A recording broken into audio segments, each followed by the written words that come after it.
The Tarter Source, and welcome, and thanks to Ed Lamoureux, Professor of Communications and Interactive Media, I remember it at that time, at Bradley University. Ed, you've been on before. We only run 19-minute podcasts, so we don't get into everything. Privacy, the whole issue of privacy, online, in our world today, 21st century, huge number of concerns. Let's focus in on one particular one. What is it that brings you out to talk about today? Well, in this particular instance, the city of Peoria had a program that they joined with Amazon, one of the providers of door cameras and other surveillance devices. In this case, the Ring system. The Ring. And there's a movie about that. Isn't it? And Amazon kicked in $50, and the city kicked in $50 in a partnership to offer consumers a $100 discount, if you will, or subsidy on buying a Ring door camera system. And on the face of it, one would say, maybe we just explain it to people. Oh, well, that's just a security camera to give you a little safeguard to help the police. Well, I think we ought to say three things about it before we sort of get into that. The first thing is nobody forces these on any consumer. Yeah. Right? Consumer buys it themselves. Okay. So in other words, it's not like a smart water meter that the city says you have to have, or that the water company says you have to have it. Okay. This is something that you go buy Totally because you want one. Okay. Second of all, you do not have to connect it to anything other than your smartphone. So the systems are available to connect it to the cloud, so you can store the videos, or to the police department, so you can have, or other monitoring systems, right? So you can have some kind of monitoring on it. But you're not required to do either of those. So you can just get the thing and it takes a picture and it sends it to your smartphone. The third thing is there are people who could argue that they benefit from it. The consumer. The consumer might get one and might feel more secure in their home. They might feel better. The consumer might get it and there might have been an event in their home and then they catch the bad guy. And they, in that way, feel that it's helped make them more secure. Right. I don't want to rule those out. Okay. Because we might have a viewer, Totally listener who says, "Hey, listen, I got one of these. We caught the guy. It works great." Yeah. I'm not ruling that out. Right. The issues that I have are a few. I'll start with the sort of implementation of the program. On the one hand, I hate to criticize Peoria. On the other hand, I wish they'd have done something different with this one. And I'll tell you what it is. I'm of the belief that the laws that we have in this country about privacy are real important. They're laws that protect you and me and all of the citizens. I think that city government at all levels, law enforcement, have responsibility to protect those laws, just like protect us with regard to those laws, just like they do to protect us with regard to crime, other kinds of crime, right? If they violate our privacy, if someone violates our privacy and breaks the law doing it, it's against the law. That needs to be protected too. Okay. So in this instance, because I've talked with city staff about how this came about, I'm pretty convinced there wasn't a thorough analysis of the downsides. They decided to do it. They didn't really look at what the potential risks are on the privacy side. Sure. And there was no public education. Part of the problem here is we're going into this new era of connecting everything, the Internet of Things, and folks just don't understand, I think, generally speaking, how the tech works, what the risks are, what the benefits are. I think city government, for example, if you're going to get in a cooperative arrangement with the seller, as representatives of the people, probably should do a little public education about pluses and minuses instead of just, we're sponsoring this program, come buy your device and we'll give you a $100 discount. Right. So that, for me, that's kind of troublesome. On the pragmatic side, these systems it's arguable as to whether these systems really protect anybody from much of anything. Now, city staff says, and I take them at their word, that there is a concentration of places where they implemented these devices, and they're seeing a 25% decrease in crime in those areas. I know nothing about the area or how they're gathering that data. I'm not going to argue with them. Maybe that's true. I look at it a little bit more in an everyday sense. As you know, and as your viewers know, every mall, every convenience store, every gas station, every bank, every place you go has got surveillance cameras. Right. And still a lot of crime. Yeah. Doesn't deter everybody. Doesn't keep very many bad guys away. Now, eventually, it might lead to apprehending an accused and maybe a prosecution and sending them away, in which case maybe you're street safer. But I think it's hard to argue that a camera that takes a picture of what's going on in your doorstep is really protecting you. Maybe there's a deterrent value from seeing that it's there, maybe, but I kind of doubt it. Let me ask you. Yeah. Do you know, or do we know, if you have this device, is it marked as such? I mean, when you come to the house, sometimes you see protected it's by. big. You can put up branding, and it's also bigger than the peephole. Okay. So it's pretty easy to know that it's a perpetrator would know. Oh, I'm on camera. I suspect you would probably put up signage of some kind, just like when they do when they have a commercial company. Protected by such and such. Yeah. Okay. So the systems may not deter, although they may help with apprehension and prosecution. I think we have to ask the question here, who really benefits? And I'm not sure it's the consumer. I know for sure it's Amazon. Okay? Because every time that doorbell rings when that system is on, Amazon collects then data about what happens. So they get pictures of the people that are there. Well, there's people who come to your door other than delivery people. Your neighbors come to your door looking for sugar or beer or whatever it is you give out to your neighbors. The Boy Scouts and Girl Scouts or whoever it is that's selling wreaths come to your door and push the button. Lots of folks push the button, right? And that activates the camera. So they get pictures of those folks. More than that, if you remember how basic computers work, it's on, off, on, off. It used to be vacuum tubes. It's pretty easy to tell in an analytical way that you've opened the door or not, and how long it takes you to open the door, and when you open the door, when the doorbell rings.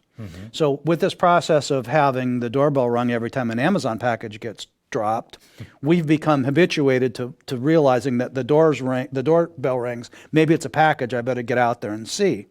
So Amazon is able to collect this enormous database, not only with faces, that they can tie into their facial recognition artificial intelligence, but also with knowing when you're there. And that's really valuable information in the data marketplace. Sure. To know when the consumer is home, when they're not home, when they answer the doorbell, when they don't. Also, you might, so let's go back to the security thing. I bought this system. I realize it just sends a picture to my cell phone.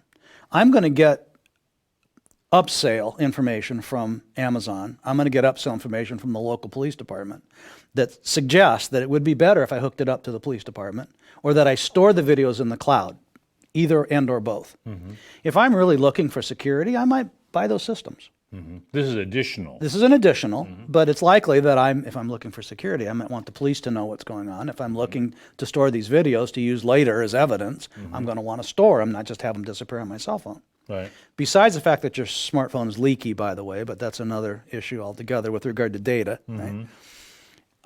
If I use either of those systems now, I'm putting everything into the data marketplace that's recorded by that camera. My door opening, my neighbor coming, the people who are out in the street when that picture's taken and go by. I don't think when my neighbor comes to come watch the ball game with me and rings the bell to get in, I should be sending his image into a law enforcement database that gets shared with every law enforcement agency in the country if they ask. Wow. I think that's an abrogation of privacy right. He can't stop me. He doesn't even know. Right. He's innocent of everything. He's done nothing. And yet his image is going into that database and being examined with everything else. Now, it may not matter because he may not ever do anything wrong. Right? Right. But his wife still files for divorce. And when she does, one of the things that her lawyer does is collect all that digital information that they can get in discovery, everything they can possibly get. And one of the things that they will be able to argue is he's away from home a lot. As example, there he is always going to that neighbor's house. Yeah. So he hasn't done anything wrong. He's got nothing to hide, but he's still got information in the system that could be used against him. It's just not. It goes against civil liberties. Right. So those are some of the concerns. The recordings themselves are hard to protect. And even on your cell phone, I mentioned it briefly, that smartphone is about the leakiest digital device that there is. There's no protections at all. You have to use, your phone system to get the phone to work. It's shoved through that. Amazon has access to that. Right. So the whole data marketplace has access to most of what happens on your smartphone. So it's not a secure system in any way, and if you buy those other services, it's even worse. And I'm just concerned that we didn't examine those issues. We didn't discuss them in public. We didn't, the city council did discuss it in public in that they authorized the program. Right. But there wasn't a large discussion over them. Staff didn't plan a public information campaign to educate. Pro and con. No, and the staff didn't prepare a public information campaign for folks that went along with the announcement that we're going to sell them. Do you think that part of this is because we're so fixated and understandably, take Peoria for example, crime. Anything we can do to solve crime is going to be good. Absolutely, and I have a daughter who is a first responder. I'm not anti-enforcement, right, or anti-government, either one. I'm pro-government. I think government ought to work with the people to help protect citizens. Give information. Yeah, but in this case, and it's not just us, it's government all over this country.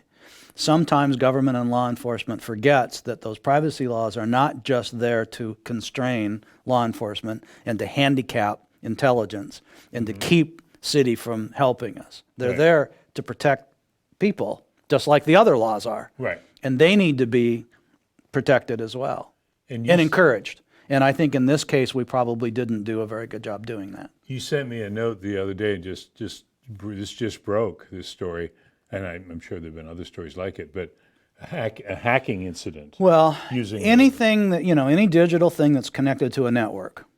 So even at the base buy, it's connected, these devices are connected to the network because you're using a phone network to get the information to your phone. Right. You want to see what's happening in your house, it comes to your phone, it's got to go through your whatever your provider is. Right. Any digital information then is open to interception, data leakage, data loss, and hacking. Those devices are open to being hacked, and we've seen instances in which bad folks have gone in and taken over the systems to surveil those people in ways that they had no intention of being surveilled. And people probably weren't aware that anyone could do that when they got I imagine the consumers, the article that was just broke in the paper this morning was a woman who had put up a surveillance, actually it used a Ring camera system rather than the front door. She was surveilling her daughter's bedroom and play area because she was away from home a lot. And someone took it over and was harassing her daughter via it has a talk feature if you put it in, and she'd put the talk feature in so she could talk to her daughter remotely if she saw something. Someone else was talking to her daughter and spying on her daughter, and it was a kind of predator sort of situation. That's extreme. Yeah. But breaches with these systems have already been have happened in many cities. I don't depend on the I don't depend on the bad stuff to worry about these things. Right. The stuff that most people take as benign, the data marketplace, is troublesome to me. We don't even know how many companies are in it, but we know it's thousands of companies in the data marketplace, buying and selling information in and out of the data marketplace. Amazon is one of the biggest providers of data into that marketplace, and they own a lot of the servers and systems that run the whole 9 yards. And I'm more concerned about all the data that's going into that about us. I mean, we're real concerned about China as a surveillance state. Right. Besides the fact that we sell them a lot of the technology and I saw that recently, yeah. But nevertheless, we're concerned about the Chinese government spying on their people. If you read those articles, you think, oh my goodness, what are they doing to their people? We're doing it to ourselves. We're putting the systems in willingly, connecting them to the law enforcement agencies and to the cloud in the sky without knowing where it's going. We're doing it to ourselves. And we're kind of doing it, I guess everyone has their own perception of this, but we're doing it sort of gradually so that you're not, it's like boiling the frog. Of course. You're not even aware the heat's been turned up several degrees. Yep. McLuhan reminded us 50, 60 years ago that by the time new media fully comes in, we're like fish in water, totally habituated to it. And so it is a gradual process, but for Americans, everybody, there's no such thing as an American. There's lots of different kinds of Americans. In general, if you will, in the big general, we tend to like things easy, fast, and frictionless. And new media has been designed to appeal to those preferences. Well, and I'm grabbing here as something that is sort of I've seen, not that I watch a lot of these, but a TV movie depicting a crime solving, and there's many of them. And there was one I watched where they were forever looking at surveillance footage. You know, they would run it back Yeah. at a toll booth, Well- at here, at there. So it was like almost, We take it as, Yeah. as science fiction, but if you look at the facts of the Data Analysis Center and law enforcement in Chicago and other big cities that are more thoroughly wired than Peoria, those are realities in some cities, in some places in some cities. So it's is it only going to get worse in your mind? We're only going to get more and more surveillance. probably. Yeah. I mean, because Yeah. it already, I mean, we talked before, and I think it's an issue for you that people willingly give up. That's why it's concern. that's why it's important that at the local level. I hate to complain about city government because those men and women work hard to make this the best place they can. Right. They all love the place, or they'd go somewhere else. Right. But it's at that local level that you have to make that wedge. You know, it's the local city government that has to say, we're not going to partner with Amazon just because they're going to give us $50. Right. Right? And because that didn't happen, it illustrates for me how this slide works. You know, well, hey, the city's sponsoring this thing. I don't have to hook it up to anything special. Must be okay. It must be okay.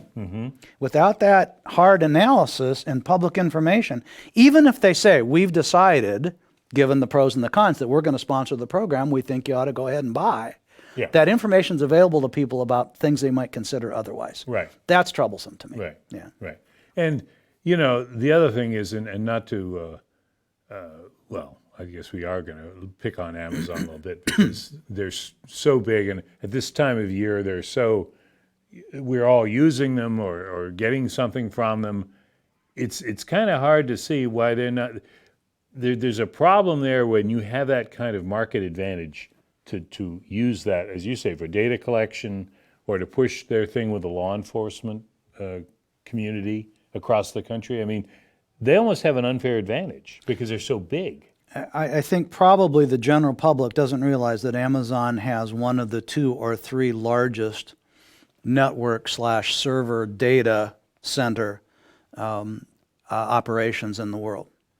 They're, along with Facebook to some degree, and then some other providers, as big as anybody. Bezos owns the internet, or at least a significant part of it, as we experience it in America. We think of them as delivering books and packages and clothes and that, although they've taken over that part. Yeah, I suppose we could spend a lot of time complaining about the degree to which our retail in this town, for example, which just lost its Sears, has suffered from the online assault. I think people stop thinking there about it.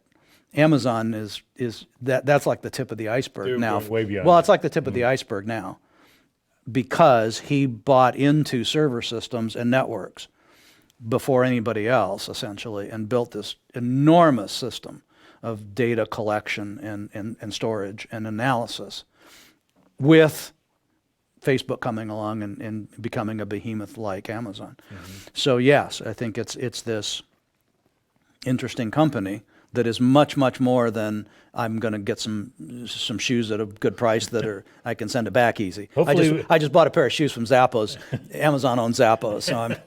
Hopefully, we'll read about it in the Washington Post, which Well- is also owned by Amazon or Bezos or whatever. at least, yeah. So yeah, it's a wild thing.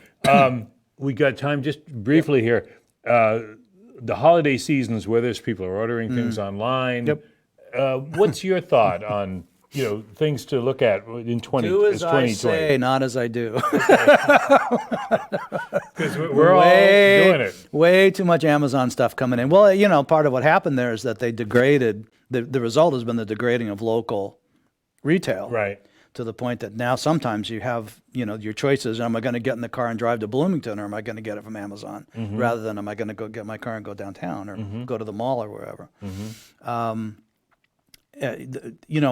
folks are going to be presented with opportunities for the next 10, 15 years about smart stuff, the connected stuff, Internet of the Things stuff. We're going to call them smart devices. I don't think they are. I like to call them dumb devices.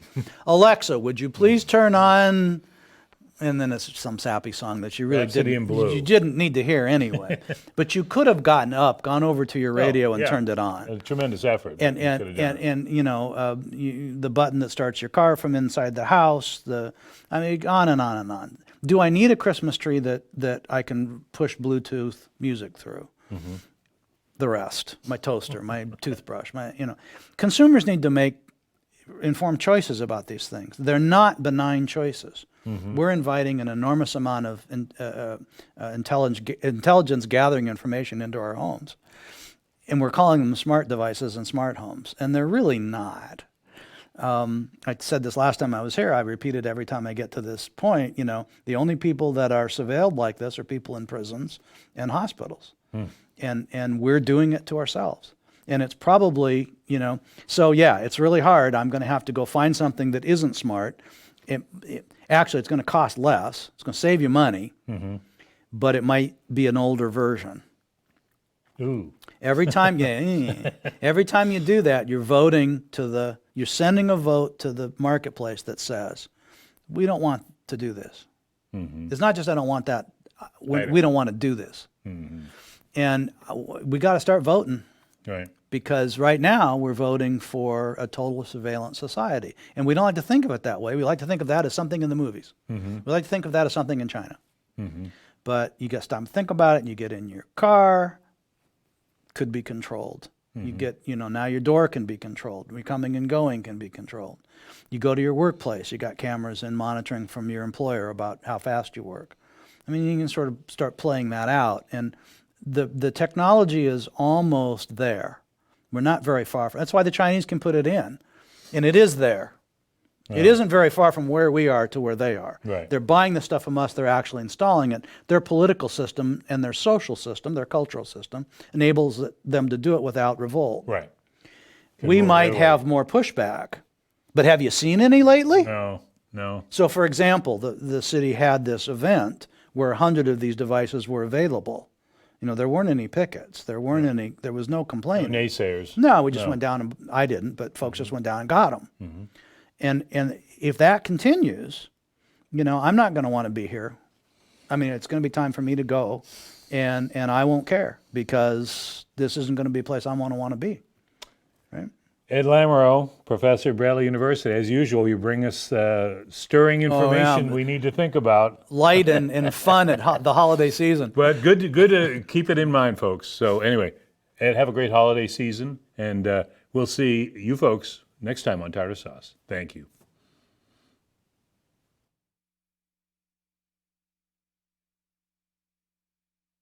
PeoriaLife.com